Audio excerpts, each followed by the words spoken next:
علی للہ کرو دکھیا پہ کرم للہ نحمده ونستعینه ونستغفره ونؤمن به ونتوکل علیہ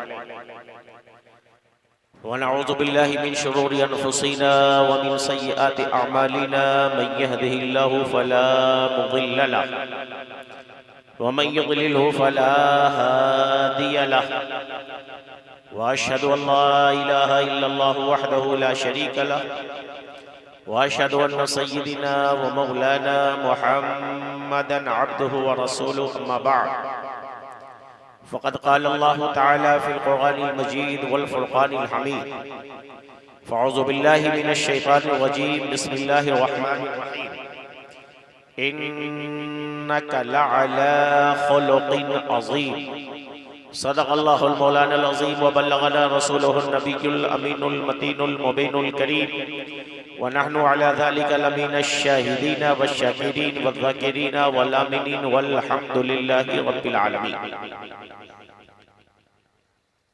آئیے محبتوں کے ساتھ سب سے پہلے ہم اور آپ دونوں عالم کے تاجدار احمد مختار جناب محمد رسول اللہ صلی اللہ علیہ وسلم کی بارگاہ بے کس پناہ میں ہدیہ درود پاک پیش کریں. پڑھیں بآواز بلند اللہم صلی علی سیدنا مولانا محمد وعلی آل سیدنا مولانا محمد وبارک وسلم صلو علیہ صلاة و سلاما علیکہ یا حبیبی یا رسول اللہ صلی اللہ تعالی علیہ وسلم.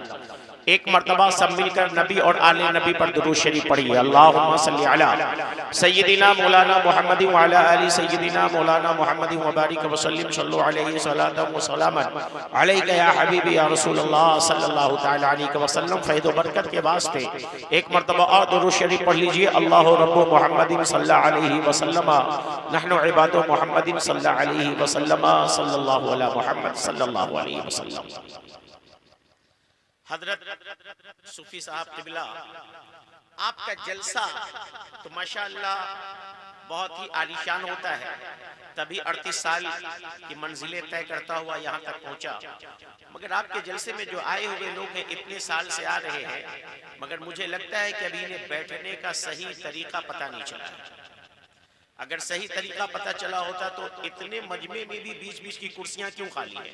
کچھ ادھر بیٹھے ہیں, کچھ ادھر بیٹھے ہیں, کچھ ادھر بیٹھے. ارے بھائی اٹھو پیچھے کی کرسیوں کو اور آگے کی کرسیوں کو پہلے پور کریے. جتنے پیچھے لوگ بیٹھے ہیں آگے آ جائیں. اور جو لوگ وہاں پر کھڑے ہیں ان سے گزارش ہے کہ آپ لوگ اندر تشریف لے آئیے. کرسیاں آپ کے لیے لگائی گئی ہیں. پیچھے والے آگے آ جائیے. جو پیچھے کھڑے وہ یہ سوچ رہے ہیں کہ ساری کرسیاں تو بھر چکی ہیں, ہم بیٹھے کہاں. آپ اگر آگے آ جائیں گے, آگے کی کرسیوں کو فل کر لیں گے تو پیچھے جو لوگ کھڑے ہیں وہ لوگ آ کر کے بیٹھ جائیں گے. اور اگر آپ کو ایسے ہی اچھا لگ رہا ہے تو پھر ایسے ہی آپ تشریف رکھیں. میرا جو کہنا تھا میں نے کہہ دیا. تو یہ تیغیہ یوسفیہ نعتیہ مشاعرہ و جلسہ عید میلاد النبی صلی اللہ علیہ وسلم ہے. ابھی آپ نے بڑے اچھے اچھے کلام سنے ہیں اور ہندوستان لیول کے بڑے نعتخواہ جناب اختر پرواز صاحب بھی آئیں گے, انہیں بھی سنیں گے. آپ کو کچھ بولنے کی ضرورت نہیں ہے, بس خاموشی کے ساتھ سن لیجیے. کچھ اشعار میں بھی حضرت دادا تیغ علی شاہ رحمۃ اللہ علیہ کی بارگاہ میں پیش کرنا چاہتا ہوں. بس آپ خاموشی کے ساتھ سن لیجیے. میرے سرکار سرکاہی کا چہرہ خوبصورت ہے. میرے سرکار سرکاہی کا چہرہ خوبصورت ہے. میرے سرکار سرکاہی کا چہرہ خوبصورت ہے. میرے سرکار سرکاہی کا چہرہ خوبصورت ہے. جو ان کا ہو گیا شیدا جو ان کا ہو گیا شیدا وہ شیدا خوبصورت ہے جو ان کا ہو گیا شیدا وہ شیدا خوبصورت ہے۔ اور یہ شعر بھی سماعت فرما لے کہ عبادت ایسی کی سجدے کو بھی تھا ناز حضرت پر، عبادت ایسی کے سجدے کو بھی تھا ناز حضرت پر، عبادت ایسی کے سجدے کو بھی تھا ناز حضرت پر، خدا نے جو بھی بخشا خدا نے جو بھی بخشا ہے وہ رتبہ خوبصورت ہے، خدا نے جو بھی بخشا ہے وہ رتبہ خوبصورت ہے۔ اب یہاں پہ جتنے لوگ آئے ہوئے ہیں اور جن کے گاؤں میں جن کے دروازے پر ہمارے سرکار سرکاہی کا نقش قدم پڑا ہے ان سب کی جانب سے یہ شعر ہے سبحان اللہ۔ قدم جس بستی میں جس گھر میں بھی حضرت نے فرمایا، قدم جس بستی میں جس گھر میں بھی حضرت نے فرمایا، قدم جس بستی میں جس گھر میں بھی حضرت نے فرمایا، قدم جس بستی میں جس گھر میں بھی حضرت نے فرمایا، ہوئی اس گھر میں بھی برکت، ہوئی اس گھر میں بھی برکت، وہ گھر خوبصورت ہے، ہوئی اس گھر میں بھی برکت، وہ گھر خوبصورت ہے۔ اور آخری شعر سماعت فرما لیں، زیارت ہو گئی حاصل جسے تیغ علی شاہ کی، زیارت ہو گئی حاصل جسے تیغ علی شاہ کی، زیارت ہو گئی حاصل جسے تیغ علی شاہ کی، زیارت ہو گئی حاصل جسے تیغ علی شاہ کی، وہ آنکھیں خوبصورت ہے، وہ چہرہ خوبصورت ہے، وہ آنکھیں خوبصورت ہے، وہ چہرہ خوبصورت ہے۔ اور مقطع سماعت فرما لیں، جو تو نے منقبت صابر رضا لے تھی ہے کیا کہنا۔ جی یہ ہمارے جو صدر اجلاس ہے نا یہ انہی کا لکھا ہوا کلام ہے ماشاءاللہ، اور یہ حافظ بھی ہے، قاری بھی ہے، عالم بھی ہے، شاعر بھی ہے سبحان اللہ، اور صرف حافظ نہیں استاذ الحفاظ ہے الحمدللہ، اور استاد العلماء بھی ہیں۔ ان کے سنگل باڈی پہ دبلے پتلے باڈی پہ مت جائیے، جی ہاں یہ تو سرکار تیغ علی شاہ کا کرم ہے کہ ان لوگوں کو تو ویشالی میں رکھا اور انہیں کہہ دیا کہ میرا کرم اور میری نسبت کی جتنی چیزیں جا کر کے بنارس والوں میں، جی ہاں دادا تیغ علی شاہی کے پروڈکٹ ہے، یہ بھی وہی جا کر کے بانٹ رہے ہیں۔ تو انہی کا لکھا ہوا کلام ہے، آپ لوگ سوچ رہے ہو کہ ہم ارے ہم تو علی پہ پڑھانے والے ہیں، یہ حضرت کا لکھا ہوا ہے، اور جو کچھ بھی ہے سب حضرت کا ہے میرا، اس لیے ہاتھ میں رکھے ہوئے کہ بس سیدھے اسے پیچھے دے دیا ہے، جس میں کہ اکثر ناطخواں حضرات اس معاملے میں کنجوسی کرتے ہیں، پڑھتے کسی اور کا ہے مگر نام اپنا ہی لگاتے ہیں، مگر یہ میری دیانتداری کہ حضرت کا پڑھ رہا ہوں، حضرت کا نام ہی لگا رہا ہوں اور بتا بھی رہا ہوں۔ تو مکتہ سماعت فرما لیں۔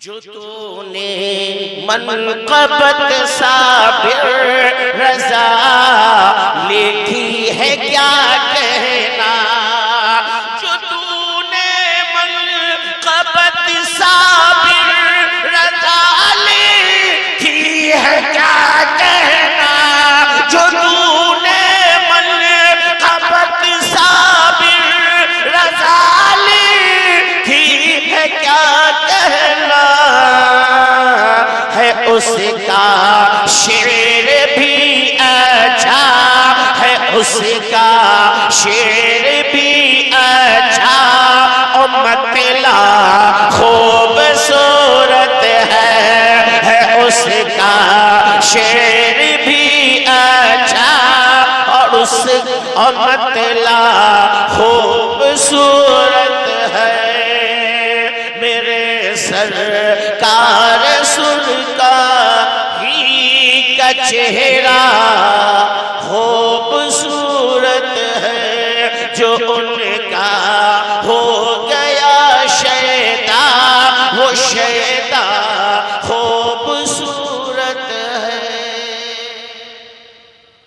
درود شریف پڑھے، اللہم صلی علی سیدنا مولانا محمد وعلی آل سیدنا مولانا محمد وبارک وسلم، صلو علیہ صلاة و سلام علیکہ یا حبیبی یا رسول اللہ صلی اللہ تعالی علیہ وسلم۔ محترم بزرگوں اور دوستوں، میں نے قرآن مجید کے اندر سے ایک بہت ہی مشہور آیت کریمہ کی تلاوت کرنے کا شرف حاصل کیا، اور اہل اسٹیج اس آیت کے تلاوت کرتے کے ساتھ ہی سمجھ گئے کہ آج میں کیا بیان کرنے والا ہوں۔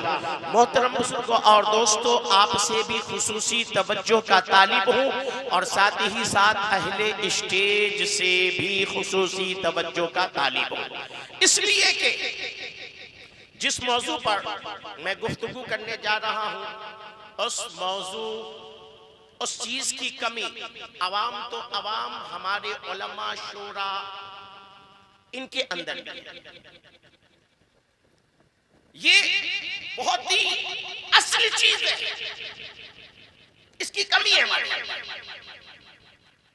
اور دوسری بات یہ کہ آپ تو غور سے سنتے ہیں، اہل اسٹیج کے اندر ایک کمی یہ بھی ہے، جن سے یہ جان پہچان نہیں ہوتی نا، ان کو بالکل بے توجہی کے ساتھ یہ سنتے ہیں۔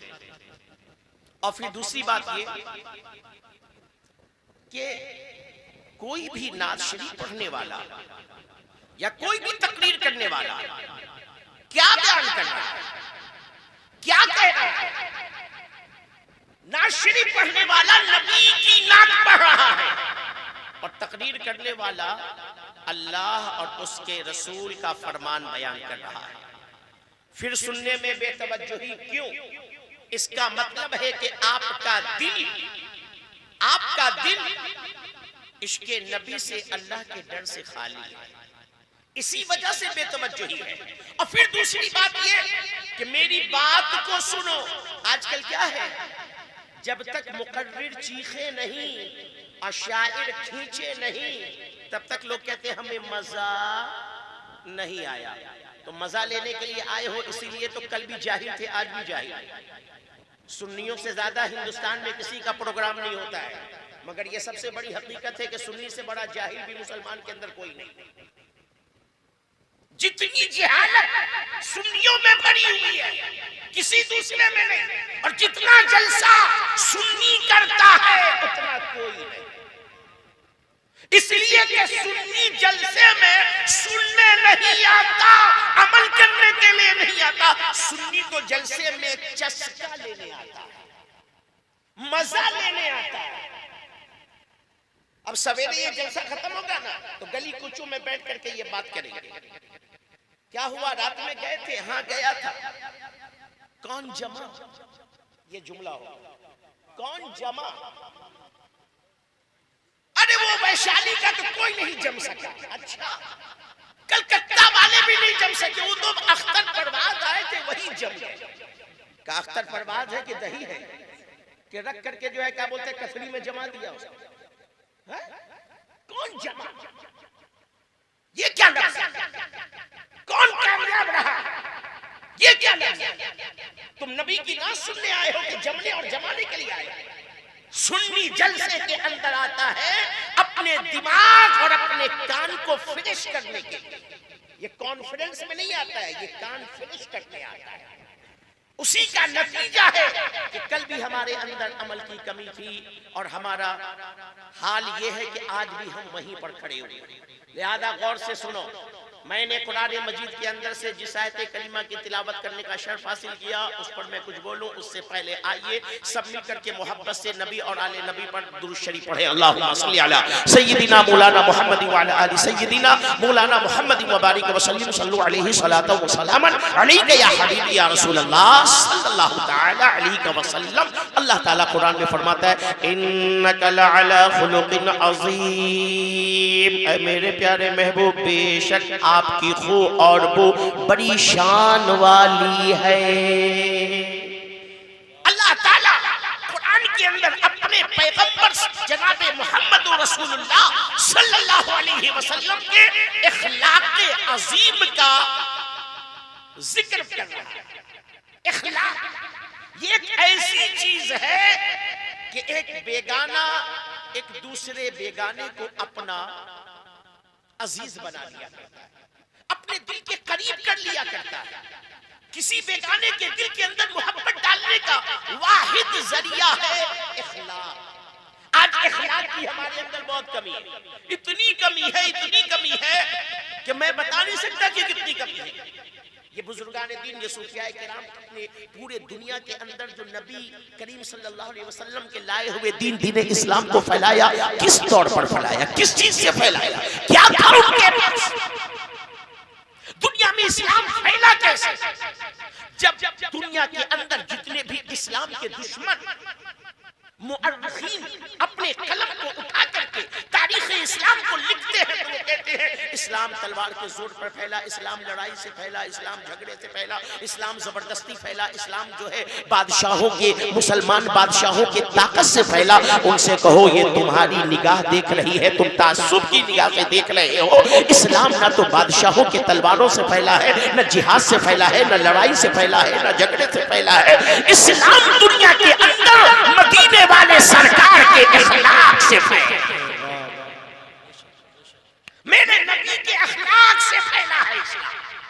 اور میں آج اپنے نبی کریم صلی اللہ علیہ وسلم کے اسی اخلاق کریمانہ کو آپ کے سامنے پیش کر کے رخصت ہونا چاہوں گا. بس رب سے دعا ہے مولا تبارک و تعالی جو کچھ میں گنہگار اپنی زبان سے یہاں پر بیان کروں، خود مجھے اور ان تمام لوگوں کو بھی اس پر عمل کرنے کی توفیق رفیق عطا فرما.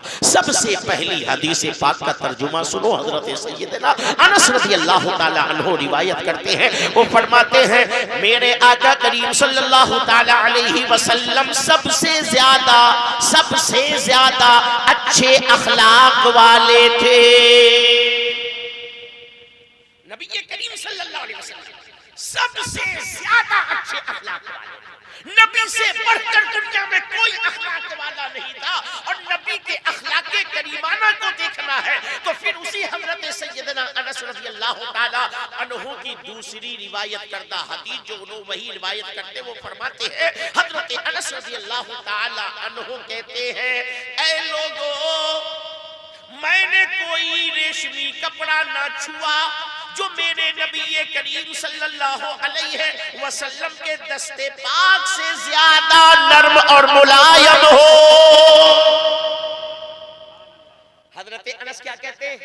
میں نے کوئی ریشمی کپڑا، آپ کپڑے پہنتے ہو نا, کپڑے چھوتے ہو نا, کوئی کاٹن کا کپڑا ہوتا ہے, کوئی جو ہے کیا بولتے ہیں پولیسٹر کا کپڑا ہوتا ہے, کوئی ریشم کا کپڑا ہوتا ہے, مگر تمام کپڑوں میں سب سے زیادہ نرم اور سب سے زیادہ ملائم اگر کوئی کپڑا ہوتا ہے تو وہ ریشمی کپڑا ہوتا ہے. ریشم کے کپڑے سے زیادہ کوئی کپڑا ملائم نہیں, ریشم کے کپڑے سے زیادہ کوئی کپڑا نرم نہیں. مگر جناب انس کیا کہہ رہے ہیں, اللہ کی قسم میں نے کوئی ریشمی کپڑا نہ چھوا جو مدینے والے سرکار کے دستے پاک سے زیادہ ملائم ہو.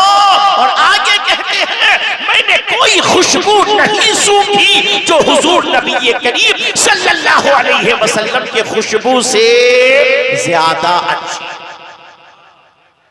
کوئی کپڑا نہ چھوا جو مدینے والے کے دستے پاک سے زیادہ ملائم ہو, کوئی خوشبو نہ سونگھی جو مدینے والے سرکار کے خوشبو سے زیادہ اچھی ہو. اب آگے کیا فرماتے ہیں حضرت انس کہتے ہیں میں نے رسول کریم صلی اللہ علیہ وسلم کی 10 سال خدمت کی ہے. کتنے سال بولو, کتنے سال؟ 10 سال. میرے نبی کریم صلی اللہ علیہ وسلم کی عمر شریف بظاہر 63 سال ہے. 40 سال کی عمر شریف میں اعلان نبوت فرمایا, 13 سال مکے میں رہے, 10 سال مدینہ شریف میں رہے. اسی 10 سال میں حضرت انس جو حضرت ام سلیم کے بیٹے ہیں, نبی کریم صلی اللہ علیہ وسلم کے خادم تھے, جنہیں خادم رسول اللہ کہا جاتا ہے, حضرت انس کہتے ہیں میں نے 10 سال نبی کریم صلی اللہ علیہ وسلم کی خدمت کی ہے, مگر سرکار نے 10 سال میں مجھے کبھی اف بھی نہیں کہا. یہ بہت بڑی بات ہے, یہ بہت بڑی بات ہے. 10 سال خدمت کی ہے, 10 سال میں حضرت انس کہتے ہیں سرکار نے ڈانٹنا تو دور کی بات, مارنا تو دور کی بات, بولنا تو دور کی بات, 10 سال میں رسول اللہ نے کبھی مجھے اف بھی. آج ذرا اپنے گریبان میں ہم اور آپ جھانکے, سب جھانکو, آپ بھی جھانکو, ہم بھی جھانکے, یہ بھی جھانکے. سارا معاملہ گڑبڑ نظر آ رہا ہے. یہاں فرما رہے ہیں حضرت انس 10 سال میں کبھی رسول اللہ نے اف نہیں کہا. اور آج یہاں پر نوجوان لوگ بیٹھے ہوئے, لڑکے نوجوان, اللہ قرآن میں کہتا ہے اف لکم, اپنے ماں باپ کو اف بھی نہ کہنا. آپ کیا کرتے ہو؟ رسول اللہ صلی اللہ علیہ وسلم کے خادم کہہ رہے رسول اللہ نے مجھے کبھی اف نہیں کہا. آپ کا حال یہ ہے, دوسروں کو تو چھوڑو, سب سے زیادہ محبت آپ کی آپ کے ماں باپ سے ہے, مگر آپ اپنے ماں باپ کو اف تو چھوڑو, آپ اپنے ماں باپ کو گالی بھی دے دیتے ہو, ڈانٹتے بھی ہو, بولتے بھی ہو, ان سے تیز آواز میں باتیں بھی کرتے ہو. بولو یہی ہمارا اور آپ کا اخلاق اور کردار ہے. جب ہم اپنے سگے ماں باپ کے ساتھ اس طریقے سے رہتے ہیں تو ہمارا پڑوسیوں کے ساتھ معاملہ کیا ہوگا, ہمارا اپنے جو ہے گاؤں والوں کے ساتھ معاملہ کیا ہوگا, ہمارا اپنے رشتہ داروں کے ساتھ معاملہ کیا ہوگا, ہمارا اپنے خاندان والوں کے ساتھ معاملہ کیا ہوگا. جب ہم اپنے ماں باپ کے ساتھ اچھا رشتہ نہیں رکھ سکتے ہیں تو ہم کسی اور کے ساتھ اچھا رشتہ کہاں سے رکھیں گے. سیکھو سرکار کے نبی کریم صلی اللہ علیہ وسلم کے اخلاق کریمانہ سے کہ جناب انس کہہ رہے ہیں رسول اللہ کی 10 سال خدمت کرتا رہا, مگر 10 سال میں رسول اللہ نے کبھی اف بھی نہیں کہا. اور آگے فرماتے ہیں کبھی مجھے سرکار نے کچھ کہنے کے لیے کہا, میں نے نہیں کیا تو نبی نے یہ نہیں فرمایا اے انس تم نے کیوں نہیں کیا. اور کبھی میں نے کوئی کام اپنے من سے کر دیا تو سرکار نے مجھ سے یہ نہ کہا کہ تم نے یہ کام کیوں کیا.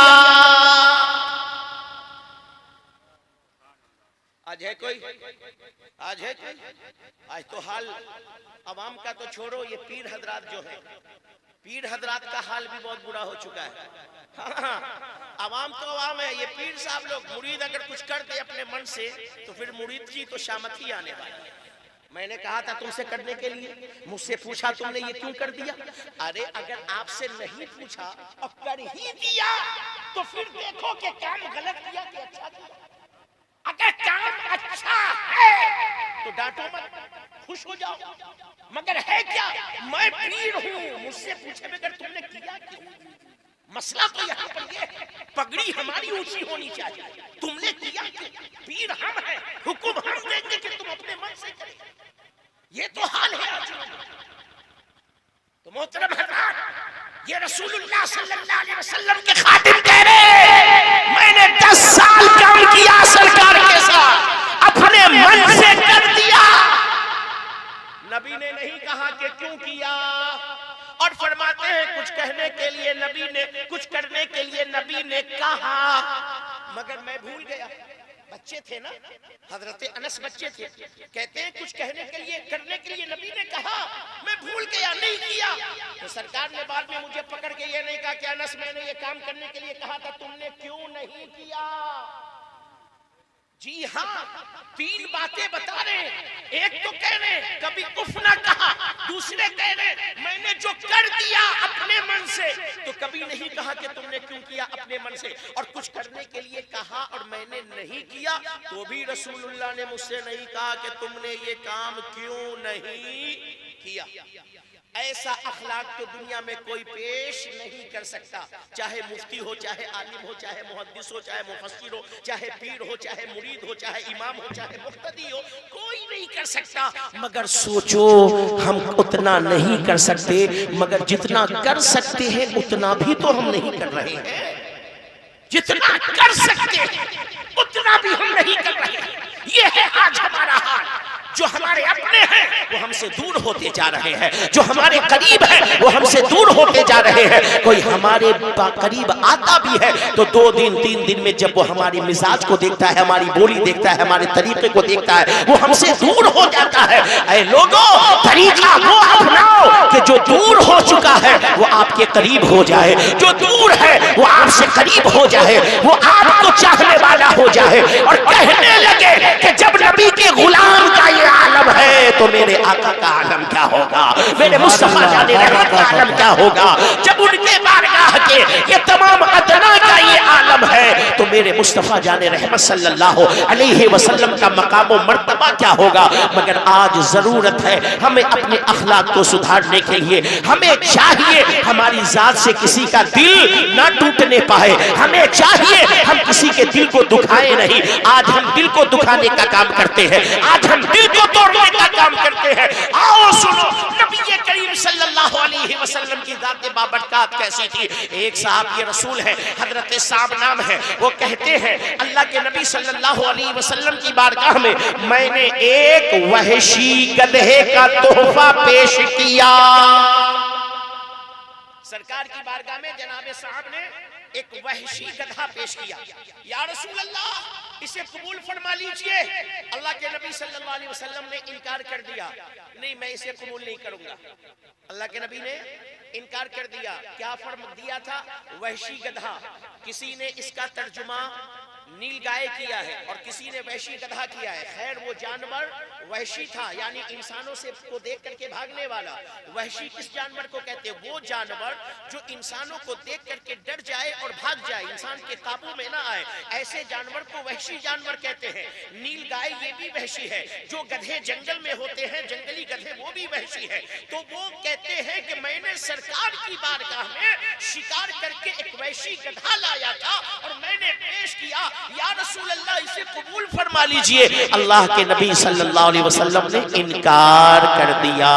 اور اس کے بعد صحابی کہتے ہیں انکار کرنے کے بعد میرے چہرے کو دیکھا, اور جب میرے چہرے کو دیکھا میرا چہرہ غمزدہ بنا ہوا ہے, رنجیدہ بنا ہوا ہے, میرے چہرے پر غم کے آثار ہیں کہ رسول اللہ نے انکار کر دیا. تو نبی نے ارشاد فرمایا اے میرے صحابی سنو, میں نے اس لیے انکار کیا ہے کہ میں عمرے کا احرام پہنے ہوا ہوں.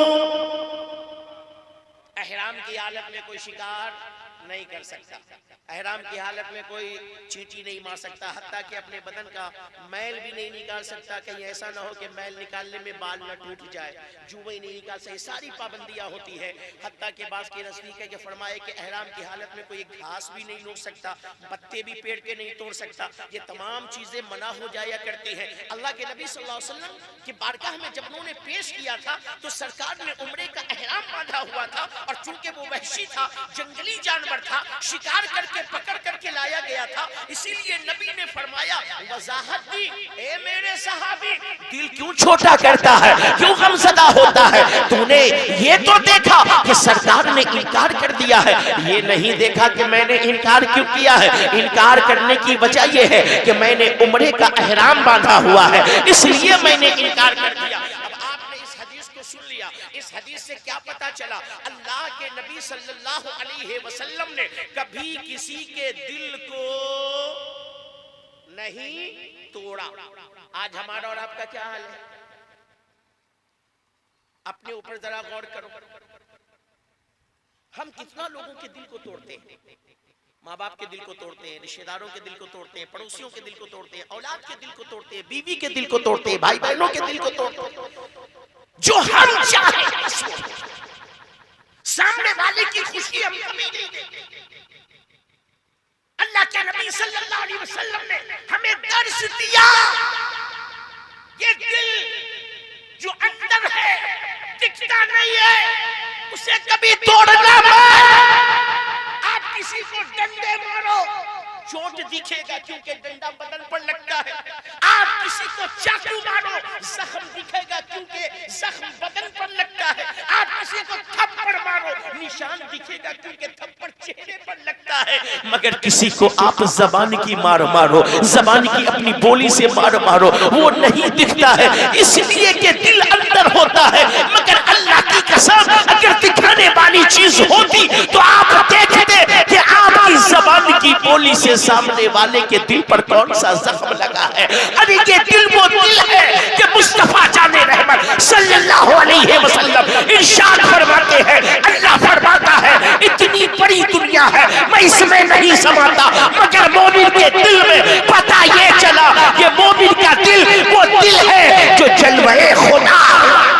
نعرے تکبیر، نعرے رسالت، نعرے رسالت، مسلک اعلی حضرت جلوہ تیغیہ یوسفیہ کانفرنس علماء اہل سنت، نعرے تکبیر، نعرے رسالت۔ بابا ماشاءاللہ، یہ دل وہ دل ہے جس میں رب کا جلوہ ہوتا ہے، اور اس دل کو ہم اور آپ توڑا کرتے ہیں اپنے باتوں سے، اپنے کردار سے، اپنے اخلاق سے، اپنے غلط رویوں سے۔ اے لوگوں، دل کو توڑنے والا کام نہ کرنا، اس لیے کہ اللہ کے نبی نے کبھی کسی کا دل نہیں توڑا ہے، اللہ کے نبی کے گھر والوں نے کبھی کسی کا دل نہیں توڑا ہے، نبی کے صحابہ نے کبھی کسی کا دل نہیں توڑا ہے، اور ان نبی کے گھر والوں سے اور صحابہ سے جو درس اولیاء اللہ کو ملا، صوفیاء کو ملا، انہوں نے بھی کبھی زندگی میں کسی کا دل نہیں توڑا۔ آپ کو میں بتاؤں، یہ دل توڑنے والی بات ایک واقعہ ہے نبی کریم صلی اللہ علیہ وسلم کی بارگاہ کا، جسے حدیث ہے، اور یہ وہ حدیث ہے کہ ایک بہت بڑا کٹر عیسائی جو اسلام کا دشمن تھا، جب اس نے نبی کریم صلی اللہ علیہ وسلم کے اس حدیث پاک کو پڑھا تو اس کٹر عیسائی نے اس حدیث پاک کو پڑھنے کے بعد کلمہ پڑھ کر کے مسلمان ہو گیا۔ وہ کیا ہے سنو پہلے۔ ایک صحابی بارگاہ نبی میں حاضر ہوئے، عرض کیا یا رسول اللہ، آج 3 دن ہو گئے ہیں میرا بیٹا گھر سے غائب ہے، پتہ نہیں کہاں چلا گیا یا رسول اللہ۔ اس کی ماں رو رو کر کے بالکل پریشان بنی ہوئی ہے، اس کی ماں کی حالت خراب ہے۔ یا رسول اللہ، میں تو باپ ہوں، صبر کر لیتا ہوں، مگر وہ ماں ہے صبر نہیں کر پا رہی ہے۔ جب بھی گھر جا رہا ہوں میری بیوی ہر وقت روتی رہتی ہے، بلکتی رہتی ہے، بیٹے کو یاد کرتی رہتی ہے۔ یا رسول اللہ، آپ کی بارگاہ میں اس لیے آیا ہوں، اے میرے پیغمبر، اے میرے پیارے رسول، اے اللہ کے پیارے محبوب، کچھ تو دعا کر دیجئے، بتا دیجئے میرا بیٹا کہاں ہے، اس لیے کہ اگر وہ میرا بیٹا مل جائے گا تو مجھے بھی سکون مل جائے گا، میری بیوی کو بھی سکون مل جائے گا۔ وہ میرے آنکھوں کا تارا ہے، وہ میرا نور نظر ہے، وہ میرا لخت جگر ہے۔ آج 3 دن ہو گئے ہیں وہ گھر سے پتہ نہیں کہاں چلا گیا ہے، گھر واپس نہیں آیا ہے۔ اتنے میں ایک صحابی رسول کھڑے ہوئے، یا رسول اللہ، میں نے اس کے بیٹے کو ابھی کچھ دیر پہلے فلاں باغ کے اندر چھوٹے چھوٹے بچوں کے ساتھ کھیلتے ہوئے دیکھا ہے۔ جیسے ہی اس صحابی نے بتا دیا ہے، وہ صحابی جس کا بیٹا غائب تھا وہ فوراً کھڑے ہو گئے اور جانے لگے۔ ابھی کچھ ہی قدم چلے تھے، مصطفیٰ جان رحمت نے ارشاد فرمایا، اے میرے صحابی رک جا۔ وہ صحابی رسول رک گئے، کہا میرے آقا صلی اللہ علیہ وسلم نے تم جا رہے ہو اسی باغیچے میں؟ کہا ہاں یا رسول اللہ۔ اس نے کیا کہا ہے؟ کہا بچوں کے ساتھ کھیل رہا ہے۔ کہا ٹھیک ہے جاؤ، مگر جانے کے بعد اپنے بیٹے کو بیٹا کہہ کر کے نہ بلانا۔ جانے کے بعد اپنے بیٹے کو بیٹا کہہ کر کے نہ بلانا، بلکہ اس کا نام لے کر کے پکارنا۔ وہ صحابی رسول نے بڑے ادب کے ساتھ عرض کیا، یا رسول اللہ، وہ میرا بیٹا ہے، وہ میرا لفظ جگر ہے، وہ میرا نور نظر ہے، اور جب وہ میرا بیٹا ہے تو میں اپنے بیٹے کو بیٹا کہہ کر کے کیوں نہ بلاؤں؟ سوال پیدا ہوتا ہے نا، بیٹا میرا ہے میں کیوں نہیں بلاؤں؟ اللہ کے نبی فرما رہے ہیں، اے میرے صحابی اپنے بیٹے کو بیٹا نہ کہنا۔ وہ کہنے لگا، یا رسول اللہ، وہ میرا بیٹا ہے میں بیٹا کیوں نہ کہوں؟ نبی نے ارشاد فرمایا، 3 دن سے وہ تیری نگاہوں سے غائب ہے، جب تو پہلی نگاہ میں دیکھے گا بڑی محبت تیرے اندر نکلے گی، اور جب اس محبت کے عالم میں تو اپنے بیٹے کو بیٹا کہہ کر پکارے گا تو اس کے ساتھیوں میں ہو سکتا ہے کوئی یتیم بچہ ہو، اس کا دل ٹوٹ جائے اور وہ سوچنے لگے، اے کاش اگر میرا باپ ہوتا تو وہ مجھے بھی بیٹا کہہ کر پکارتا۔ اے کاش میرا باپ ہوتا تو وہ مجھے بھی بیٹا کہہ کر کے پکارتا۔ کسی یتیم کا دل ٹوٹنے نہ پائے، اس لیے اے میرے صحابی اپنے بیٹے کو تو ان بچوں کے سامنے بیٹا کہہ کر نہ بولو۔ یہ درس کوئی اور دے سکتا ہے؟ یہ سوچ یہ فکر کسی اور کی ہو سکتی ہے؟ میرے آقا کریم فرما رہے بیٹا نہ کہنا، اس لیے نہیں کہ وہ تیرا بیٹا نہیں، وہ تیرا بیٹا ہے، مگر وہ اپنے دوستوں میں کھیل رہا ہے، اس میں کوئی یتیم ہوگا، اس یتیم کے دل پر چوٹ نہ لگے، اس یتیم کے دل پر چوٹ نہ لگے، وہ یہ نہ سوچے کہ میرا باپ ہوتا تو وہ مجھے بھی بیٹا کسی یتیم کا دل نہ دکھنے پائے۔ اب آپ سوچو، اللہ کے نبی صلی اللہ علیہ وسلم نے اپنے صحابی کو صرف اس لیے منع کر دیا کہ کسی یتیم کا دل نہ ٹوٹے تیرے جملے سے۔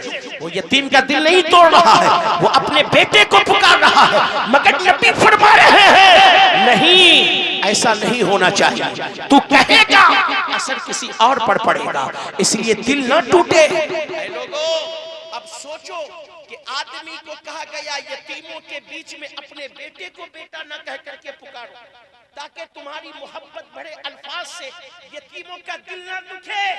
آج ہم کس کا دل دکھا رہے ہیں؟ ذرا سوچو اور ذرا اپنے اوپر غور کرو، سوچو ہم آج کہاں پر کھڑے ہیں اور اسلام نے ہمیں کیا درس دیا، اسلام نے ہمیں کیا بتایا اور ہم کہاں پر۔ آج دل لوگوں کا توڑنا یہ ہمارا شیوا ہو چکا ہے، ہمارا طریقہ ہو چکا ہے، جس کا چاہتے ہیں، اور توڑنا تو دور کی بات، پھر واپس آئے گا اور واپس آ کر کے 4 لوگوں کے بیچ میں بیٹھ جائے گا، جانتے ہو کیا؟ ارے آج تو فلانے کو اس کی اوقات بتا کر کیا رہا، اس کی اوقات بتا کر کیا رہا، 10 لوگ کے بیچ میں نہ ایسا ذلیل کیا ہو پوچھو، اب تو کبھی ہم سے نگاہ ملا ہی نہیں سکتا۔ تو اپنے آپ کو شیر بن رہا ہے، نگاہ نہیں ملا سکتا، مگر یہ نہیں سوچا تیرے جملے سے اس کے دل پر جو چوٹ لگی ہے اور اس پر جو اس نے صبر کیا ہے، اس کی بدولت اسے اللہ نے کیا دے دیا، اور تیرے غلط الفاظ کی بنیاد پر تو کہاں چلا۔ یہ کبھی نہیں سوچتا، یہ کبھی نہیں سوچتا کہ تیرا مقام کہاں ہے اور اس کا مقام کہاں چلا گیا۔ ہاں، اور یہی حال نہیں ہے، یہ تو خالی کمزور اور غریب کی بات نہیں، یہ امام صاحبان لوگ یہاں پر بہت سارے لوگ بیٹھے ہوئے ہیں، امام صاحبان لوگ تو بیچارے اس منزل سے ہر ہفتے اور ہر مہینے گزرتے ہیں، صدر متولی پہنچ جائے گا، جاہل قسم کا مردود کہیں کا، لکھنے نہیں آتا ہے، استنجا کرنے کا ڈھنگ نہیں آتا ہے، مگر صدر بنا ہوا ہے۔ ایک آدمی کہنے لگا جانتے ہو یہ جو ہے کیا بولتے ہیں کہ قیامت کی نشانی ہے، قیامت کی نشانی، اور وہ اپنی طرف سے جو علماء کی لگا جو ہے توہین کرنے کے لیے، ہم نے کہا ہاں یہ بھی قیامت ہی کی نشانی ہے کہ جاہل لوگ جو ہے بڑے بڑے سردار اور عہدے پر بیٹھ جائیں، اپنے کو نہیں دیکھ رہے۔ ارے مولانا صاحب کی بات کرتے ہو، ان کو تو میں ایسا بولتا ہوں اپنی انگلی پر نچا کر کے رکھتا ہوں، مگر یہ نہیں سوچتے کہ مولانا صاحب صبر کر کے کہاں پہنچے ہیں تو کہاں پہنچا ہوا ہے۔ کوئی امام کی بے عزتی کر رہا ہے، کوئی مرید کی بے عزتی کر رہا ہے، کوئی مرید اپنے پیر کی بے عزتی کر رہا ہے، کوئی کسی کی بے عزتی، اور یہ سوچتا ہے کہ ہم بڑا اچھا کام کر، بڑے شیر بن گئے۔ مگر یہ سوچو سامنے والا صبر تو کر لیتا ہے، مگر اس کے صبر کرنے کے بنیاد پر آپ کہاں چلے جاتے ہو، وہ کہاں چلا جاتا ہے۔ اس لیے اپنے اخلاق کو اچھا کرو۔ اور سنو، شہر مدینہ شریف ہے، ایک عورت مسجد نبوی کے دروازے پر آ کر کھڑی ہو گئی اور کہا یا رسول اللہ، اللہ کے نبی صلی اللہ علیہ وسلم تشریف لائے۔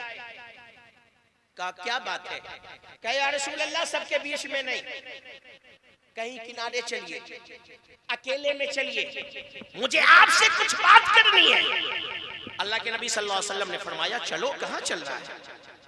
وہ عورت آئی، مسجد نبوی میں سرکار ہے، کہا یا رسول اللہ، اللہ کے نبی حاضر ہو گئے، کہا کیا بات ہے؟ کہا یہاں پر نہیں، کہیں باہر چلیے، اکیلے میں، سب کے سامنے میں نہیں۔ اللہ کے نبی صلی اللہ علیہ وسلم نے فرمایا چلو۔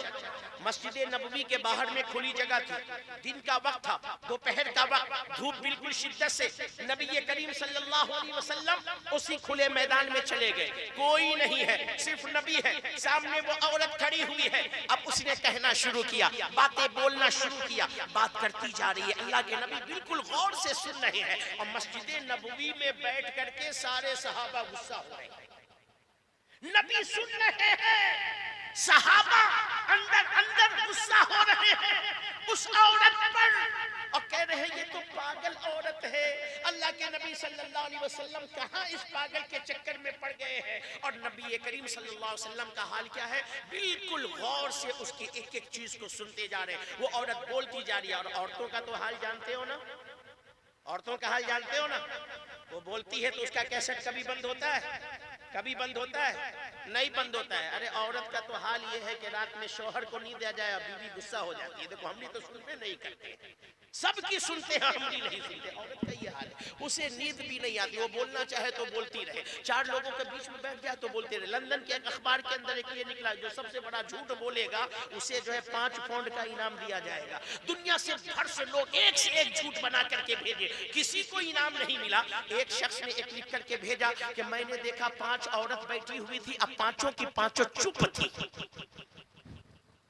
5 عورت بیٹھی تھی، اب 5 کی 5 چپ تھی۔ کمیٹی والوں نے کہا 5 لاکھ کا پاؤنڈ اسی کو دیا جائے، یہ سب سے بڑا جھوٹ ہے، ایسا ہو ہی نہیں سکتا ہے 5 عورت کہیں پر بیٹھی اور اس کی زبان بند ہو جائے، ہو سکتا ہے؟ ارے عورت تو اس ذات کا نام ہے کہ یہ میت میں جاتی ہے تو وہاں تو زبان بندی نہیں ہوتی ہے، غم میں اس کی زبان بند نہ ہو، اور ایسے اکیلے میں بیٹھ کر کے زبان بند ہو سکتی۔ اب وہ عورت سرکار کی بارگاہ میں کھڑی ہو کر کے سنا رہی، اللہ کے نبی سن رہے، وہ سنا رہی، اللہ کے نبی سن رہے۔ فاروق اعظم جیسے جلالی صحابی کہہ رہے ہیں اللہ کے نبی صلی اللہ علیہ وسلم اس پاگل کے چکر میں پڑ گئے، کیا سن رہے ہیں، اور اللہ کے نبی صلی اللہ علیہ وسلم کو کسی طریقے سے اسے چھٹی کر دینا چاہیے، مگر میرے نبی ہے، کون ہے جو آ کر کے نبی کی بارگاہ میں کچھ اپنی لب کشائی کر سکے؟ نبی سن رہے ہیں، کیا عمر کی مجال ہو یا صدیق اکبر کی مجال ہو، مولا علی کی مجال ہو کہ آ کر کے کہہ سکے یا رسول اللہ کس کی سن رہے ہیں؟ عورت جب جی بھر کر اپنے دل کی سنا چکی تو کہنے لگی یا رسول اللہ آج تک میری بات کو کسی نے ایسے نہیں سنا جیسے آج آپ نے سنا ہے۔ اللہ کے نبی نے فرمایا ٹھیک ہے چلی جاؤ، اور جب بھی تمہارا دل کیا کرے آ کر کے مجھے سنا دیا کرو۔ نبی نے سن لیا، اور ساتھ ہی ساتھ کہا چلی جا، جو دل کرے جب کرے آ کر کے سنا دیا کرنا۔ اور پھر نبی مسجد نبوی میں آئے، فاروق اعظم رضی اللہ تعالیٰ عنہ نے ادب کے ساتھ عرض کیا، یا رسول اللہ وہ تو ایک پاگل عورت ہے، کوئی اس کی سنتا نہیں ہے۔ نعرہ تکبیر، نعرہ رسالت۔ آپ لوگ بیٹھے رہیے، آپ لوگوں کے دلوں کی دھڑکن حضرت الحاج ڈاکٹر اختر پرواز صاحب قبلہ تشریف لے آئے ہیں۔ الحمدللہ تقریر سن لیجیے اور اس کے بعد پھر جو ہے حضرت کی نعت خوانی ہوگی۔ ماشاءاللہ سبحان اللہ، تشریف رکھیں حضرت۔ درود شریف پڑھیے، اللہم صلی علی سیدنا مولانا محمد وعلی آل سیدنا مولانا محمد وبارک وسلم، صلو علیہ صلاۃ و سلام علیک یا حبیبی یا رسول اللہ صلی اللہ تعالی علیہ وسلم۔ محترم حضرات، نبی نے اس عورت کو سن کر کے چھٹی کر دیا۔ تب صحابہ کے درمیان جب نبی آئے، فاروق اعظم نے کہا، یا رسول اللہ وہ تو پاگل عورت ہے، آپ اس کی کیا سن رہے تھے؟ کوئی اس کی نہیں سنتا ہے۔ نبی نے ارشاد فرمایا، اے عمر، کوئی اس کی نہیں سنتا تو کیا میں بھی اس کی نہ سنوں؟ اگر پھر میں بھی نہیں سنوں گا تو پھر اس کی کون سنے گا؟ اسی لیے تو ہم کہتے ہیں کہ جب کسی کی بارگاہ سے آپ کا کام نہ بن سکے تو مدینے والے کی بارگاہ میں چلے جاؤ۔ رسول اللہ کی بارگاہ وہ بارگاہ ہے جہاں کبھی نہ کیا ہی نہیں جاتا ہے۔ یہ ہے میرے مصطفیٰ جان رحمت کا اخلاق کریمانہ۔ پاگل آئے نبی اس کی بھی سنے، کوئی اجنبی آئے نبی اس کی بھی سنے۔ نبی کا اخلاق سب سے بلند و بالا ہے، تبھی تو اللہ کہہ رہا ہے انک لعلی خلق۔ اپنے اخلاق کا درست کیجئے۔ اب آگے کی حدیث پاک کا ترجمہ اور مفہوم سنیے۔ حضرت سمعان بن نواس رضی اللہ تعالیٰ عنہ روایت کرتے ہیں، میں نے نبی کی بارگاہ میں عرض کیا، یا رسول اللہ نیکی کیا ہے اور گناہ کیا ہے؟ دو سوال، نیکی کیا ہے اور بولو گناہ کیا ہے؟ نیکی کیا ہے اور گناہ کیا ہے؟ بہت اس مسئلے میں آپ لوگ غلطی خود کرتے ہو، پریشان امام صاحب کو کرتے ہو۔ امام صاحب کیا بات ہے، مجھ سے ایسا ہو گیا، امام صاحب نے کہا تو تم نے گناہ کیا، تو اسی پر خاموش نہیں رہے گا۔ آج کے لوگ اتنے زیادہ کہیں گے امام صاحب ہم نے ایسا نہیں کیا تھا، ایسا کیا، یعنی وہ چکر میں رہتا ہے کہ کہیں سے ہمارے گناہ کو امام صاحب کہہ دے کہ نہیں تم نے بڑا اچھا کام کیا۔ یہ مسئلہ پوچھنے نہیں آتا ہے، امام صاحب کو مسئلہ بتانے آتا ہے۔ انداز ایسا ہوتا ہے کہ یہ امام صاحب سے پوچھنے نہیں آیا، امام صاحب کو یہ الٹا بتانے کے لیے آیا ہے۔ محترم بزرگ اور دوستو، صحابہ نے عرض کیا تھا، نبی نے جواب دیا تھا 2 جملے کے اندر، اس کو سن لو، آج سے آپ کو مسئلہ خود پتا ہو جائے گا کہ ہم نے گناہ کیا ہے کہ ہم نے نیکی کی ہے۔ اللہ کے نبی کی بارگاہ میں صحابی نے عرض کیا، یا رسول اللہ گناہ کیا ہے اور نیکی کیا ہے؟ نبی نے ارشاد فرمایا، نیکی نام ہے حسن اخلاق۔ نیکی کس چیز کا نام ہے؟ بولو حسن اخلاق کا۔ نیکی کس چیز کا نام ہے؟ حسن اخلاق کا۔ اب آپ نے سمجھا نہیں ہوگا تو سمجھ لو اور زیادہ سے اچھا۔ آپ گھر سے نکلے اپنی دکان چلنے کے لیے، راستے میں کوئی آدمی مل گیا، بڑا رنجیدہ تھا، بڑا ہی غمزدہ بنا ہوا تھا، چہرہ اترا ہوا تھا، آپ دکان میں تھے، جلدی میں تھے، مگر آپ وہیں پر رک گئے۔ رکنے کے بعد کہا السلام علیکم۔ کیا کہا آپ نے؟ بولو السلام علیکم۔ کہتے ہیں آپ لوگ تو چہرہ بھی پہچان کر کے جو سلام کرتے ہیں، امام صاحب کو سلام کرتا ہے، مؤذن صاحب کو کوئی سلام نہیں کرتا ہے۔ اس کو کیا سلام کرے؟ یہ تو مؤذن ہے مسجد کا۔ امام صاحب السلام علیکم، اور مفتی صاحب ہو تو پھر امام صاحب کو بھول جاتا ہے، اس کو کیا سلام کرے؟ تو مفتی صاحب بڑے امام صاحب، اب ان کو ہم سلام کریں گے۔ آپ تو چہرہ پہچان کر کے سلام کرتے ہو، غریبوں کو دیکھتے ہو تو سلام نہیں کرتے ہو، امیروں کو دیکھتے ہو تو سلام کرتے ہو۔ ایک آدمی گیا مٹھائی کی دکان پر، کہا کہ مجھے مٹھائی بانٹنی ہے، تو کہا کیا چاہیے؟ کہا مٹھائی چاہیے۔ کہا کیا طرح کی مٹھائی؟ کہا 2 طرح کی مٹھائی دو۔ کہا کیا؟ کہا کہ 5 کلو سم پپڑی دو اور 5 کلو جو ہے کاجو کی برفی دو۔ کہا رے بھائی جب بانٹنی ہے تو 2 طرح کا کیوں بانٹو گے؟ کہا جو لوگ مجھ کو سلام کرتے ہیں ان کو سم پپڑی بانٹوں گا، اور جن کو میں سلام کرتا ہوں ان کو برفی بانٹوں گا۔ جو لوگ مجھ کو سلام کرتے ہیں ان کو میں سم پپڑی بانٹوں گا، اور جن کو میں سلام کرتا ہوں ان کو کاجو کی برفی بانٹوں گا۔ آج تو حال یہ ہے، آپ کسی کو تحفہ بھی دیتے ہو تو منہ دیکھ کر کے دیتے ہو، انعام بھی دیتے ہو تو منہ دیکھ کر کے دیتے ہو۔ ویشالی والے کو 10-10 کا نوٹ دیا ہے، دیکھو اختر پرواز سب کو 50 کا نوٹ چھپائے گا۔ یہ بڑھ کے ہے نا پڑھنے والے، یہ حال ہے پبلک کا. ہاں حضرت آپ غصہ مت کریے، بڑا نام ہے، بڑا درشن ہے. یہ عوام بھی بیکار ہو چکی ہے. ہاں امام صاحب سے ایک کو ہفتہ مسافہ نہیں کرے گا. پیر صاحب کہیں کہ آ جائے، ایک کو نمبر کا جاہل پیر ہو، اس سے بھی 500 روپیہ لے کر کے مسافہ کرے گا. امام کو کبھی مسافہ کیا؟ جو 5 ٹائم نماز پڑھتا ہے، پڑھاتا ہے، اور جو اللہ کی بارگاہ میں آپ کے نماز کا وکیل ہے، کبھی اس کو مسافہ کرتے ہو؟ کبھی اس کا بھی ہاتھ چومتے ہو؟ جس امام کے پیچھے نماز پڑھتے ہو کبھی توفیق ہوتی ہے کہ آج جو ہے گھر کے اندر کچھ اچھا بنا ہے تو جا کے امام صاحب کو دعوت کر دیں؟ کبھی امام صاحب کا ہاتھ چوما، کبھی امام صاحب کو نذرانہ دیا؟ تو آپ لوگ کو حال یہ ہے کہ چہرہ دیکھ کر کے سلام، چہرہ دیکھ کر کے نذرانہ، چہرہ دیکھ کر کے ہر کام، یہ چھوڑو. دو رنگی مت بنو، ایک رنگی بنو. ایک رنگی بنو. دو رنگی چھوڑ دے، یک رنگ ہو جا، سراسر سنگ ہو جا یا موم ہو جا. تو سلام چہرہ دیکھ کر کے نہ کیا کرو، سلام مسلمان دیکھ کر کے کیا کرو. آنے والا مسلمان ہے، سلام کر چہرہ دیکھ کر کے نہیں.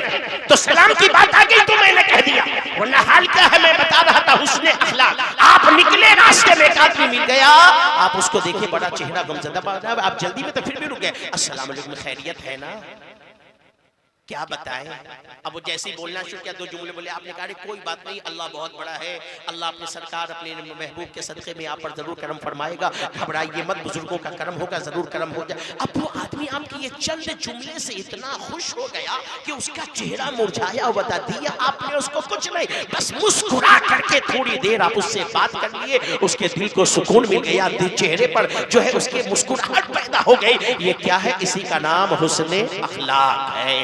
آپ جا رہے تھے، ایک نابینا آدمی گزر رہا تھا اور گرنے والا تھا گڈھے میں، آپ نے گاڑی روک کر کے فوراً اس کے ہاتھ کو پکڑ لیا، اسے سڑک پار کروا دیا. یہ کیا ہے؟ یہ حسن اخلاق ہے. ایک آدمی لنگڑا تھا، اپنے سامان کو لے کر کے جا رہا تھا، بڑی تکلیف میں تھا، آپ نے اس کے سامان کو اٹھا لیا، اس کی منزل تک پہنچا دیا. یہ آپ کا حسن اخلاق ہے.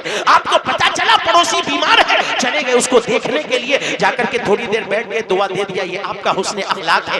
آپ کو پتا چلا فلاں پریشان حال ہے، آپ اس سے ملنے کے لیے گئے، بہانے بہانے سے اسے کچھ نذرانہ دے دیا. یہ آپ کا حسن اخلاق ہے. کوئی آدمی دوا کی ضرورت میں تھا مگر دوا نہیں خرید پا رہا تھا، آپ نے اسے دوا دلا دیا. یہ آپ کا حسن اخلاق ہے. آپ کے دروازے پر کوئی آدمی آیا اور آنے کے بعد بھی کھڑا ہی ہوا تھا، آپ نے کہا بھائی بیٹھ جا، باتیں بعد میں ہوں گی، پہلے پانی پی لے. یہ آپ کا حسن اخلاق ہے. تو نبی فرماتے ہیں نیکی حسن اخلاق کا نام ہے. ہر اچھا کام جو تم کرتے ہو وہی نیکی ہے، حسن اخلاق جو ہے وہی نیکی ہے. اور آگے فرمایا ہر وہ کام جو تیرے دل کے اندر کھٹ کے اور جس کو کرنے کے بعد کسی اور کو یہ بات پتہ نہ چلے، یہ تجھے ناپسند ہو، اسی کو گناہ کہتے ہیں. اور گناہ کرنے کے بعد کسی کا دل سکون میں نہیں رہتا ہے. نیکی آدمی کھل کر کے کرتا ہے، گناہ آدمی چھپ کر کے کرتا ہے. نیکی میں ایک ریاکاری بھی ہوتی ہے. جب آدمی نیکی کر لیتا ہے نا، اس کے دل میں ایک جذبہ پیدا ہوتا ہے، کسی طریقے سے یہ لوگوں کو معلوم ہو جائے. نیکی میں یہ خاصیت ہے. نیکی کرنے والا چاہتا ہے میری نیکی کا پتہ چل جائے، مگر گناہ کرنے والا کبھی نہیں چاہتا کہ میرے گناہ کا پتہ کسی کو چلے، کسی کو نہ پتا چلے. تو نبی نے فرمایا وہ کام جس کو کرنے پر تیرا دل کھٹکتا ہو، تیرا دل پریشان ہوتا ہو، تیرے دل کے اندر بے چینی پیدا ہوتی ہو، اور تجھے وہ بات کوئی اور جان جائے، یہ ناپسند ہو، اسی کو گناہ کہتے ہیں. اور حسن اخلاق کا نام نیکی ہے. اب ایک اور حدیث پاک سنو، مگر اس سے پہلے درود شریف سناؤ. اللہم صلی علی سیدنا مولانا محمد وعلی آل سیدنا مولانا محمد بارک وسلم صلو علیہ صلاۃ و سلام علیک یا حبیبی یا رسول اللہ صلی اللہ تعالی علیہ وسلم. حضرت ابو ہریرہ رضی اللہ تعالیٰ عنہ روایت کرتے ہیں، نبی کی بارگاہ میں عرض کیا یا رسول اللہ وہ کون سا عمل ہے جس کی بنیاد پر لوگ کثرت کے ساتھ جنت میں جائیں گے؟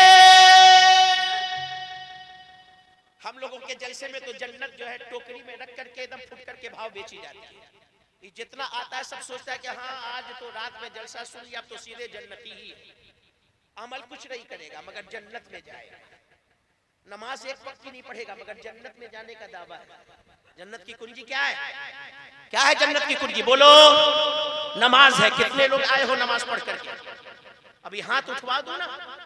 تو 3 حصے لوگوں کا ہاتھ نیچے گرا رہ جائے گا. یہ عاشقوں کی مجلس ہے. جی ہاں، میں تو نہیں کہتا، مگر ہمارے مداحان رسول، ارے آپ لوگ تو عاشق مصطفیٰ سبحان اللہ نہ کہو گے، کہو سبحان اللہ تبھی تو آگے بڑھوں گا. اور آپ بھی اپنے ہاتھوں کو اٹھا کر کے کہتے ہو یہ میرا ہاتھ مینار ہے، یہ میرا سر گنبد خضرا ہے. جس کا سر گنبد خضرا ہو، جس کے ہاتھ مسجد نبوی کے مینار ہو، اس کا سر اللہ کی بارگاہ میں ایک وقت نہ جھکتا. جھوٹا کہیں کا کہتا ہے میں عاشق ہوں. عاشق ایسے ہی ہوتا ہے. پھر جنت جاؤ گے، جنت اتنی آسان ہے. جنت میں جانے والا کام کتنا کرتے ہو؟ نماز ایک ٹائم کی نہیں، روزے کے اندر کھاتا پیتا رہتا ہے، کسی کا حق ادا نہیں کرتا، قرآن کی تلاوت نہیں کرتا، اور جنت میں جائے. جنت میں جانا ہے تو جنت میں جانے والا کام کرو. نمازوں کی پابندی کرو، مسجدوں کو آباد کرو. آج ہندوستان کے اندر 80% وہابی اور دیوبندی کی مسجد وہ ہے جو سنیوں سے انہوں نے زبردستی قبضہ کیا. یہ میں نہیں کہہ رہا ہوں، یہ میں نہیں کہہ رہا. نئی دنیا کا ایڈیٹر جو دیوبندی قاسمی کا بیٹا ہے، عبد الوحید قاسمی جو دیوبند کا فارغ تھا، اس کا بیٹا ہے. نئی دنیا کا ایڈیٹر خالد مصطفیٰ صدیقی جو ہے، وہ یہ کہتا ہے 80% دیوبندیوں کی مسجد سنیوں سے قبضہ کی ہوئی ہے. کیوں قبضہ کیا دیوبندیوں نے سنیوں کی مسجد؟ اس لیے کہ سنی نماز پڑھنے جاتا نہیں ہے.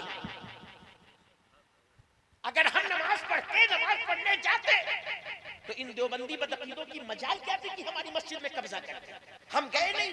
وہ ایک اندر آیا، دوسرے کو بلایا، تیسرے کو بلایا، اور اس کے بعد پہلے کیا کیا؟ امام صاحب نہیں ہے میں ہی پڑھ جاتا ہوں، امام صاحب نہیں ہے میں ہی پڑھ جاتا ہوں. سنی نہ نماز پڑھتا ہے، اور اگر مسجد میں جاتا ہے تو امام کی غیر موجودگی میں اتنا بھی اسے شعور نہیں ہے کہ نماز ہی پڑھا سکتا. تو کب میں پڑھا دیتا ہوں، کیونکہ وہ 40 دن کے چلے والا مولوی تو بن کر کے آ ہی چکا تھا،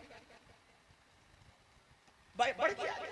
اب ہر نماز کے بعد اسی کو لوگ آگے ہاں امام صاحب نہیں، آپ ہی بڑھ جائیں گے. اور کچھ دن کے بعد بڑھتے بڑھتے کیا کیا، 2 کو اور بلایا، 3 کو اور بلایا، امام کو ہٹا کر کے اپنا امام رکھ لیا. تبلیغی جماعت آنے لگی.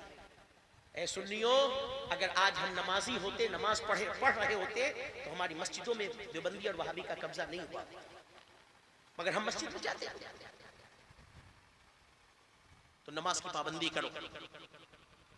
اللہ کے نبی کی بارگاہ میں پوچھا، یا رسول اللہ وہ کون سا عمل ہے جس کی بنیاد پر لوگ کثرت کے ساتھ جنت میں جائیں؟ کثرت کے ساتھ جنت میں جانے والا عمل کون سا؟ اللہ کے نبی صلی اللہ علیہ وسلم نے ارشاد فرمایا، سب سے زیادہ جس عمل کی بنیاد پر لوگ جنت میں جائیں گے وہ ہے خوف خدا اور حسن اخلاق. خوف خدا اور حسن اخلاق. خوف خدا کتنے لوگوں کے دل میں ہے؟ ذرا بتائیے تو. دل میں خوف خدا ہے؟ ابھی ہم بنارس کے اندر لوگوں سے بولے دل میں خوف خدا ہے تو کہا کہ ہاں. ہم نے کہا اگر خوف خدا ہے تو یوگی سے کہے ڈرتے؟ یوگی کا ڈر تو خالی یو پی والوں کو ہے، اور مودی کا ڈر تو پورے ہندوستان والوں کو ہے، پورے ہندوستان والوں کو. اور کہتا ہم اللہ سے ڈرتے ہیں. اللہ سے ڈرو، یہ دنیا والے آپ کا کچھ نہیں کر سکتے ہیں. اللہ سے ڈرو. جو روزی اللہ نے لکھ دی ہے وہ آپ کے منہ میں جا کر کے رہے گا، کوئی چھین نہیں سکتا. اور جو اللہ نے آپ کے لیے نہیں لکھا ہے کوئی بھی آ جائے وہ آپ کو دے نہیں سکتا ہے. نہ وقت سے پہلے موت آ سکتی ہے، نہ وقت سے پہلے کوئی آپ کا کچھ بگاڑ سکتا ہے. اس لیے یہ جان لو ہم مسلمان ہیں، موت آ گئی تو ہمیں کوئی بچا نہیں سکتا، اور اگر ہماری موت نہیں ہے تو ہمیں کوئی مار نہیں سکتا ہے، کوئی مار نہیں سکتا ہے. اس لیے کسی سے ڈرو نہیں، ڈرنا ہے تو اللہ سے ڈرو. جب لوگ اللہ سے ڈرتے ہیں تو اللہ کی ساری مملکت جو ہوتی ہے نا، ساری خدائی وہ اس اللہ سے ڈرنے والے سے ڈرا کرتی ہے. آپ بولو، آپ اپنے قبرستان میں جاتے ہو نہیں ڈرتے ہو، کسی کی میت کو دیکھتے ہو نہیں ڈرتے ہو، کسی کے مزار پر قبر پر چلے جاتے ہو نہیں ڈرتے ہو، مگر سرکار یوسف کی بارگاہ میں جاتے ہو آج بھی ڈرتے ہو، سرکار سرکاری کی بارگاہ میں جاتے ہو آج بھی ڈرتے ہو، سرکار سنہ کی بارگاہ میں جاتے ہو آج بھی ڈرتے ہو، اعلیٰ حضرت کی بارگاہ میں جاتے ہو آج بھی ڈرتے ہو، حضرت غریب نواز کی بارگاہ میں جاتے ہو آج بھی ڈرتے ہو، کیا وجہ ہے؟ اللہ والوں کی بارگاہ میں جانے والا کل بھی ان سے ڈر رہا تھا، آج بھی ڈر رہا ہے، آواز یہی آئے گی، نادان اس سے اس لیے ڈر رہے ہیں کیونکہ انہوں نے ساری زندگی کسی کا خوف نہیں کیا، یہ ڈرے تو صرف اپنے پروردگار سے ڈرتے ہیں، اللہ سے ڈرتے ہیں۔ فرمایا سب سے زیادہ جنت کے اندر خوف خدا کی بنیاد پر لوگ جائیں گے۔ ایک انسان ساری زندگی گناہ کرتا رہتا ہے، ساری زندگی نافرمانی کرتا رہتا ہے، غلطی پر غلطی کرتا ہے، خطا پر خطا کرتا ہے، جرم پر جرم کرتا ہے۔ حضرت مولانا صابر صاحب بیان کرتے رہے نہیں سدھرا، صوفی اختر صاحب بیان کرتے رہے نہیں سدھرا، یہ علماء کرام کی جماعت سمجھاتی رہی نہیں سدھرا، یہاں تک کہ ہاتھ پیر میں طاقت نہ رہی، بستر پر گر گیا، اٹھنے کی طاقت نہیں ہے، بولنے کی طاقت نہیں ہے۔ ایسے وقت میں جب دیکھتا ہے اب تو نہ ہاتھ کام کر رہا ہے، نہ تو زبان کام کر رہی ہے میری، نہ تو بدن میں طاقت ہے، اب کروں تو کیا کروں؟ اس وقت میں اپنے دل ہی دل میں کہتا ہے اے میرے پروردگار اب تیری بارگاہ میں آنے کا وقت ہو گیا ہے، مولا میں نے تو ساری زندگی نافرمانی کی ہے، گناہ کیے، خطا کیے ہیں، جرم کیے ہیں، پروردگار کون سا منہ لے کر تیری بارگاہ میں آؤں گا؟ مولا اب تو بولنے کی بھی طاقت نہیں ہے، مگر دل میں خوف خدا پیدا ہو گیا، ڈر رہا ہے۔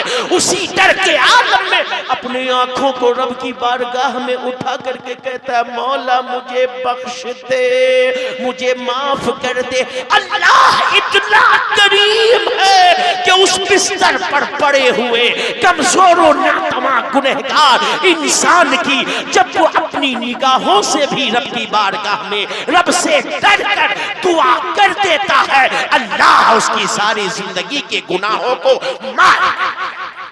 نعرہ تکبیر، نعرہ رسالت، مسلک اعلیٰ حضرت فیضان سرکار سرکاہی، جلوہ تیغیہ یوسفیہ کانفرنس۔ سب سے زیادہ جنت میں دو وجہ سے، دو عمل سے لوگ جائیں گے، ایک تو یہ کہ خوف خدا، خوف خدا اللہ کا ڈر، اور دوسرے فرمایا حسن اخلاق۔ اب حسن اخلاق سے لوگ جنت میں کیسے جائیں گے؟ حضرت علامہ صابر صاحب آپ کے علاقے کے ہیں، حضرت علامہ صابر صاحب بڑے نیک بڑے اچھے آدمی ہیں، میں نے آپ کو پہلے ہی بتایا حافظ بھی ہے، قاری بھی ہے، عالم بھی ہے، شاعر بھی ہے، مقرر بھی ہے، نعت خواں بھی ہے، اناؤنسر بھی ہے، سبحان اللہ، آل راؤنڈر ہے یہ۔ ہمارے یہاں الجامعۃ الحمیدیہ شکر تلاب جو فیضان رضا اور فیضان الحمیدیہ سے چلا کرتا ہے، اس میں جب تک اناؤنسر نہ آوے تو حضرت کھڑے ہوتے ہیں، اور اگر رات بھر اناؤنسر نہ آئے آ کر تاریخ لے کر کے کینسل کر دے تو بھی ہمیں کوئی غم نہیں ہوا کرتا، کیونکہ حضرت علامہ صابر صاحب ہمارے پاس ہوا کرتے ہیں۔ ہاں شاعر نہ آوے تو بھی کوئی غم نہیں، حضرت ہے، مقرر نہ آوے تو بھی کوئی فکر نہیں، کیونکہ حضرت ہے، سبحان اللہ۔ ہمارے حضرت جو ہے حفظ پڑھا رہے تھے، پرنسپل صاحب نے کہا کہ آپ حفظ پڑھا لیے، آپ ایسا کریے کہ لاک ڈاؤن کی وجہ سے بچے کم ہیں، اس لیے اب آپ جائیے مولویوں کو پڑھائیے، عالمیت پڑھائیے۔ اب حضرت دیکھ رہے حفظ کراتے کراتے اب اس سال سے عالموں کو پڑھا رہے ہیں، تو ہمارے حضرت اللہ علیہ آدمی ہیں۔ تو میں ایک مثال دے رہا ہوں، مثال سمجھو، ورنہ وہاں کس کے ساتھ کیا ہونے والا ہے اپنے نہ انجام کو کوئی جانتا ہے، نہ اپنے جو ہے کیا بولتے ہیں کہ اس کو جانتا ہے کہ ہمارا انجام کا ہمارا خاتمہ کیسے ہونے والا ہے۔ حضرت علامہ صابر صاحب میدان محشر لگا ہوا ہے، سجا ہوا ہے، نبی کی شفاعت سے لوگ جنت میں جا رہے ہیں، حساب و کتاب کا در کھل گیا، اللہ نے فرمایا ٹھیک ہے حساب و کتاب کی منزل سب شروع کر دی جائے، لوگ ایک دوسرے کے شفاعت سے بخشوائے جا رہے ہیں۔